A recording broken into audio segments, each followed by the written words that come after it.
Occasion ఏదైనా location ఎక్కడైనా తెలుగువారి వేడుక అంటే ఆలివ్ మిఠాయి ఉండాల్సిందే. ISPF taking the discussion forward. Can I request people in the back just please pay some attention? Please, at least a courtesy to the minister, spend some time there. Thank you. Thank you so much. Are we on? Yeah. First, as Mukesh said, it's really a pleasure to be here, and thank you, John, and thank you, Mukesh, for your leadership with USISPF. I'm thrilled to be here with you, Lokesh. Let me first start off by saying, Mirikadochinaru, chala dhanyavadu. So, I have to show a little bit of my Telugu because, as he knows, I also grew up in Hyderabad, and we have a lot in common, both in terms of spending time in Hyderabad as well as spending time in the Bay Area. I'll start off with a little bit of a story, and then maybe I'll get into the questions for him. When I left 40 years ago for the United States, I was in this small town called Hyderabad and Sikandrabad. It was the Twin Cities. And when I left and I went to the U.S., virtually nobody knew where Hyderabad was on the map. In terms of where it was in India. But it was the vision of Sri Naidu that by the time I came back a few years Hyderabad, and I think that vision that was created to put Hyderabad on the map, what I've heard from you and what I see is a vision to even eclipse that with what you're doing in Andhra Pradesh, in Amravati. And so why don't I first start off and give you the opportunity to just talk about your vision, your father's vision, and as you said, you're actually a third generation in terms of giving back to the community. So with that, why don't you start? Thank you, John. Thank you, Mukesh, for having me here. Shantanu-ji, thank you very much for hosting the fireside chat. For those of you who don't know me, I'm Lokesh Nara. I am the HRD IT Electronics Minister for the state of Andhra Pradesh. A little bit of my background. I did my bachelor's at Carnegie Mellon, worked at the World Bank, a Stanford MBA, came back to the family business. We run one of India's largest private sector dairy company. Then my wife came back from Stanford, kicked me out of the business. I ended up in politics in 2013. I'm a third generation politician, second generation entrepreneur, and I'm enjoying what I'm doing. And I keep telling my wife, in business, what I could have done in a lifetime, I get to do it in 5 years in Indian politics. So that's a bit of my background. The state that I represent is a $180 billion economy, aspiring to be a $2.4 trillion economy. The government was voted in the last 17 months back. We've attracted so far $120 billion worth of commitment. All that is getting grounded as we speak. Two of the marquee investments which we're particularly proud of. One is, of course, Google, who are now investing close to $15 billion. And this is India's single largest FDI investment ever. So we are particularly proud of that. Second one, of course, is ArcelorMittal building India's largest steel city in Visakhapatnam, south of Visakhapatnam. And this got closed over a Zoom call. So speed of doing business is our unique selling point. But I'll give you two more reasons why you should consider Andhra Pradesh. First one, of course, is speed. The second one being our leader, Mr. Naidu, has a track record of building cities. And we are out to do it all over again, this time at a state scale. Third is, in India, I'm sure you would have heard of double engine Sarkar, which is the federal and the state government being from the same political establishment.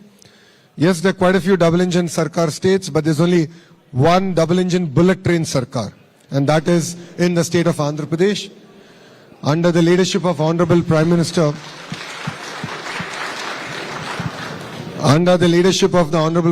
Shri Narendra Modi ji. Andhra Pradesh is spearheading all the reforms that Government of India wants us to deliver. All of you would have heard the term Namo. That's Narendra Modi. No. It's Naidu and Modi ji. So we have the Namo in Andhra Pradesh. So if you're not yet sold on investing in Andhra Pradesh, I think after the fireside chat, I look forward to catching up. Thank you very much. Well, thanks a lot. And again, may I please ask the people at the back to give, our chief guest the honor of listening to him. Maybe if you are next to somebody who's talking, you can just put them on the spot and ask them to, stop talking. But let me start off with something that you talked about, namely speed of doing business. And everybody talks about the opportunity in India. But one of the issues is that they talk about, the speed is not always what it needs to be. And you've given two examples, whether it's Google with 13 months or ArcelorMittal. So tell me how you're accomplishing the aspect of not only attracting people, and the momentum is incredible, but this aspect of doing speed. What is different, and how are you in Andhra Pradesh making sure that you continue to focus on that? No, I mean, it's technology and people. Technology comes in where we are looking at policies. We are using AI to compare it to other states. We are looking at coming up with best-in-class policy. The second part is, as a company, once you apply, we actually compare your application with other applications using AI and looking at how can we give best-in-class incentives and attract you to Andhra Pradesh. The second part, the other side of the coin is, people. Relationships matter.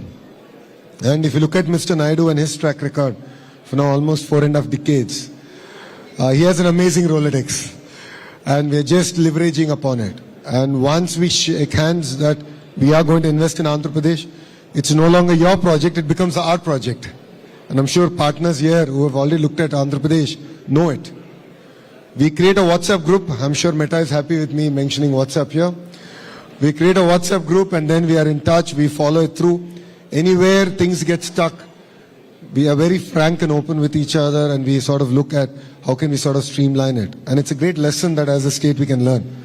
So the next partner who's coming into our state doesn't go through the same process all over again. I think a big reason why India actually has been so successful on the global stage is, to your point, the investment in education. And in the past, that used to be engineering institutes, which were world famous. But I was inspired to hear that you're talking actually about AI literacy and what you're doing to make sure that it's the next generation of skills that you're investing in.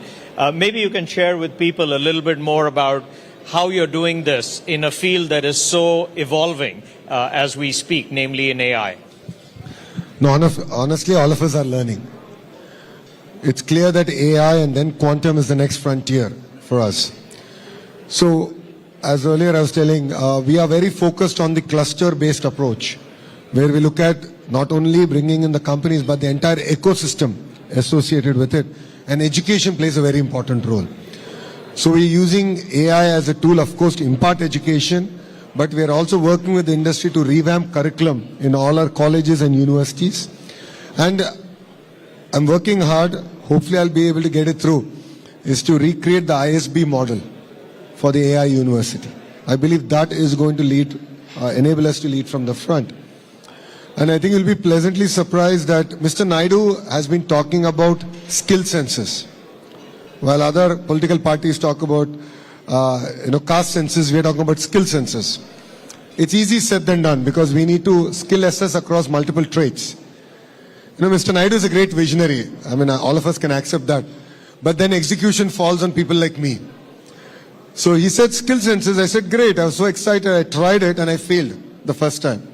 I did it in my own constituency. But now you'll be surprised to hear we're using AI. So if you're an AC mechanic, we're using conversational AI to assess your skill level. We're asking, like, tell me a problem, and then how you went about solving the problem. So we are able to assess a carpenter, an AC mechanic, to an AI engineer, and then create this entire ecosystem where skill, upgradation or skill development, if I may, is tailor-made. So I think that's what makes Andhra Pradesh again very unique in the way we're doing things. The ambition that you have shown in creating a brand new city, I mean, I think we all have to go back to maybe Chandigarh being the last city that was actually a planned city in terms of creation. To even think about creating a brand new city with the infrastructure that you're trying to invest in Amravati, I mean, that is an incredibly daunting task. Maybe you can speak a little bit to the scale of what you're trying to do in Amravati and, how that's proceeding. See, Mr. Naidu has a track record of building cities. And as you shared, Hyderabad, Secunderabad, Cyberabad. It's a very similar model. So you have Vijayawada, Guntur, and then you have Amravati now coming up. So when the state got split, we were capitalless. So we had to go about figuring out where we would position our new capital. So this is right off the banks of River Krishna. And this is a city designed, planned by Singaporeans. They brought in a lot of their expertise, their knowledge. And then we're working with Government of India on various funding models. We're done with the first part. So we're going about executing it. Because honestly, it's India's time. As John has said, India is either going to be number one, if we don't do our job right, number two. We as in politicians. We have a potential to be number one. That means we need to build new cities. While existing cities are getting choked, we should use the existing infrastructure but build new ecosystems. What we've done is we've made farmers part of the entire ecosystem. So 30,000 farmers came forward, gave their land, we pooled all the land, created all the infrastructure, developed land back to them and part of it to the state. So I believe this is a model that's workable, and this is a model that I believe that could lead the way for India to build new cities and ecosystems. I always say that when I grew up, people used to say, "Go west, young man." I really believe that today, if anybody is growing up in the US, you'd say, "Go east, young man." But maybe just a message to the people here in terms of those who are considering investment in India and in Andhra Pradesh. Why you think, as you pointed out, it's India's time. And then I don't know if we have time for a few questions, but I'd just like to give you this opportunity to tell them all the things that you've been sharing with us as a board of what's exciting and happening. I'm sure quite a few of you are from California. So you think about Andhra Pradesh as California of the East. So we have an amazingly long coastline, a beautiful cities, ecosystem getting built across the state. For people who have followed Hyderabad and its growth trajectory, there's a leader who has a track record and is sharing with the board that it is India's time, and in India it is Andhra's time. What you're seeing is history getting created in front of your eyes. It could be with Google, it could be the project we have done with Meta, it could be the investment that ArcelorMittal is now doing. We are creating history. And I request all of you to come visit us, see what we are doing, and please don't miss this bus. Together we can create history. And coming back to John, India will be number one. The question is, can we do it before 2047? With that agenda, please come, visit us, and we'll make it a worthwhile trip together. Thank you. Thank you so much. Do we have time? If there's any questions, okay, maybe, do you have a few more minutes to ask? Okay.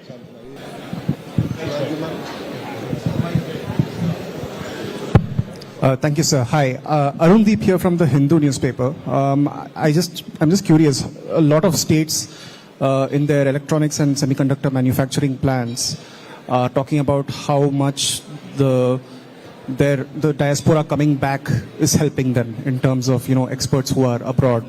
So in Andhra, what has been the role in this industrial renewal of people who have spent a long time in the US coming back and being part of this new growth story?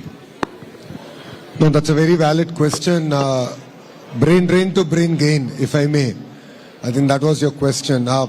We are seeing a lot of interest for youngsters who spend a decade or less than a decade in the West looking forward to coming back. And with the kind of ecosystems and clusters that we are building, I've shared with the board that we are looking at a very decentralized development. And if there's something that we can learn from our neighbors, is the power of cluster. So take electronics manufacturing. How can I get the 1,000 companies that end up creating the entire ecosystem that then Apple takes and makes an amazing iPhone? So we're looking at building multiple clusters. Work's already done. They're at different stages. That's what I call as the verticals. And horizontal is where education comes in. That's where my role comes in. One is education, then skill development. We are doing a lot of testing ecosystem and of course certification ecosystem. This alone is not enough. We need to build a vibrant social ecosystem. So we work closely with tourism ministry, with Excise Ministry to look at how can we have progressive policies that can also enable us to create a vibrant ecosystem. So while we're looking at blue collar jobs, white collar jobs, hospitality is also very important. So 5 years when we started our journey, we said 50,000 rooms, 50,000 keys. So far we've done 8,500 keys. So we are looking at a state that will develop across sectors, but also creates a vibrant ecosystem. So that's what I think will make us very unique compared to other states in India. Maybe I'll ask you one question on that as well. When I see your portfolio, it's really inspiring to see that you are both HRD as well as IT. Maybe you can speak a little bit to, why both of those are better together and what you're doing uniquely, given you have those two incredibly important initiatives. Shantanu, I wished I thought it that way when I took the portfolios. But see, I love a challenge. If you look at my journey as a politician, I've always chosen the road less traveled. I contested in assembly, which my party didn't win for 40 years, and I lost first time. But I stuck at it. 5 years I worked hard. I won it with one of the highest ever majority in Andhra Pradesh's history. So I love to take the road less traveled. Education is one such portfolio. Historically, heavyweights are not positioned into education. They prefer, industries or power, so on and so forth. But I truly felt education is one portfolio that can really transform lives. You're a beneficiary of great education. I'm a beneficiary of great education. It's changed the way who we are, our exposure. So I felt it's impetus on me, that to being a Stanford MBA and a Carnegie Mellon undergrad, to take such an important portfolio and look at very fundamental changes at primary school all the way up to skill development, as I call lifelong learning. And why IT? I felt that portfolio will help me balance things out to understanding where is the market heading. It's important that I understand from leaders like you what's the next frontier, and then go back to my department and say, okay, I can see the visibility. 20 years from now, these are the skill sets that are required for the youth of India, and then work backwards in terms of a curriculum. So yes, Andhra Pradesh, I think, is the only state which has HRD, IT under one minister. Thank you. Well, you've been extremely generous with your time, so thank you. You talked about Stanford and Carnegie Mellon. Hopefully you think HPS is still pretty good, in terms of what we were able to do, and I'm still a Manavadu in terms of, being part of you. But please, let's give him a round of applause. Thank you so much for being here. Thank you, Shantanu.